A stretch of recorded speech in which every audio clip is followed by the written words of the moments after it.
Бүгінгі сабағымыздың тақырыбы эволюциялық ұғымдардың қалыптасуы және дамуы. Чарльз Дарвиннің эволюциялық ілімінің негізгі қағидалары. Оқу мақсаттары.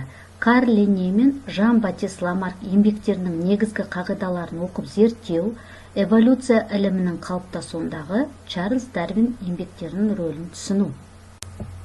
Эволюция дегеніміз не?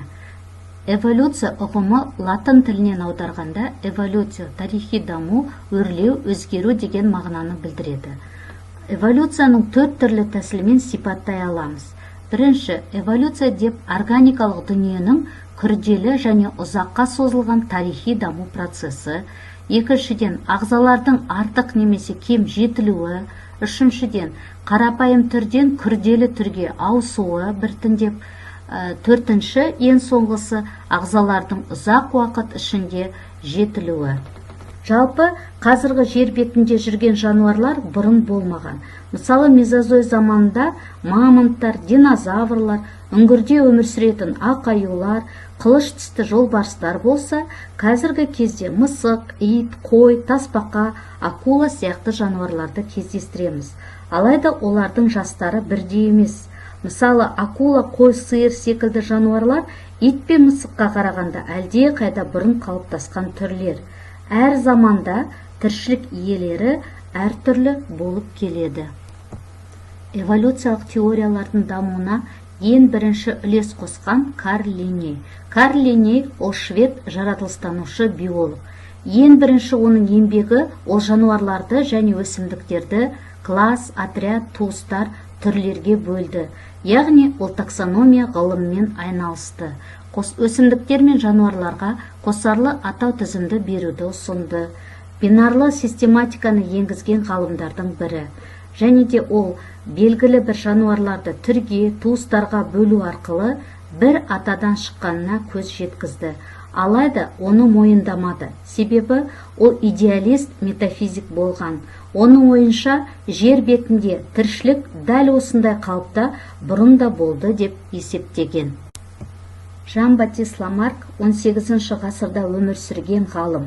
Ол Карл Линнейдің систематикасын қате екенін дәлелдеді.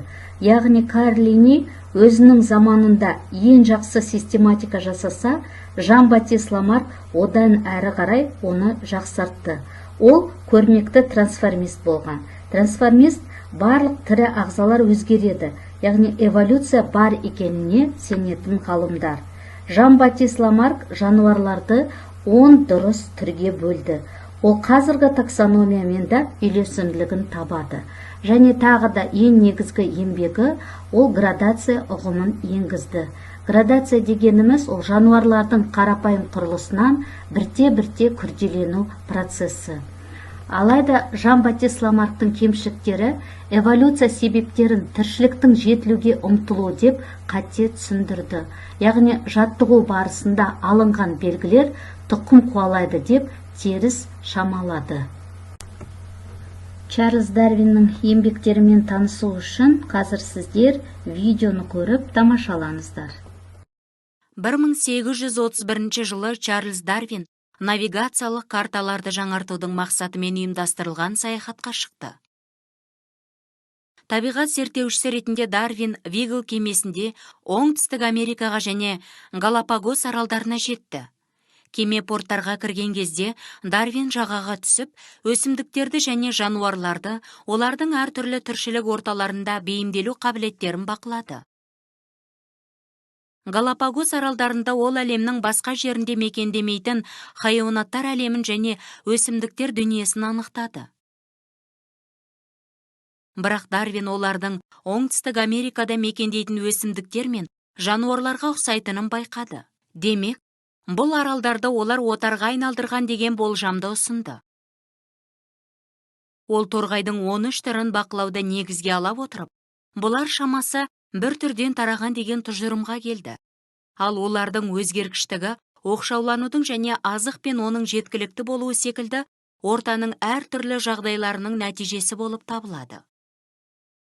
Дарвин сондай-ақ белгілі бір түрдің жеке дарақтарының өлуі немесе өміршеңдігін сақтауы кездейсоқ емес екенін байқады.